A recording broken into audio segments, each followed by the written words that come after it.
Alors Fredo, qu'est-ce que ça t'a fait de ressortir ce robot?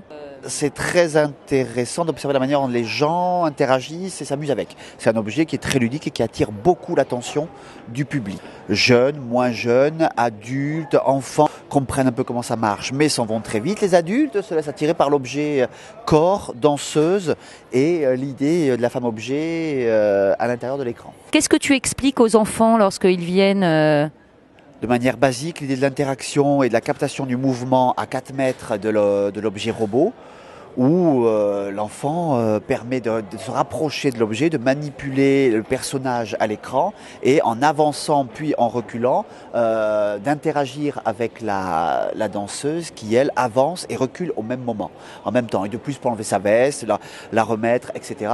Donc c'est très ludique, ils comprennent très vite le fonctionnement et le principe. et les adultes?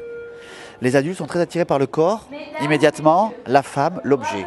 Bonjour Igna, tu es ici là au Festival des Jeux à Cannes. Est-ce que tu peux nous expliquer ta présence? Oui, moi je suis dans le robot. Ça veut dire que c'est moi qui on peut jouer avec mon image. Et j'ai cette vidéo interactive, il y a quelques années quand je l'ai fait avec 6 autres personnes. Et c'est un jeu assez rigolo, je trouve. Alors que je regarde un peu comment les gens réagissent pour pouvoir jouer avec mon image. Est-ce que tu peux nous parler de l'exposition collective présente au Hublot dont tu as participé? La création de l'objet robot. Le robot dans cet ensemble. Ouais. L'objet robot déjà, c'est la rencontre de 6 artistes.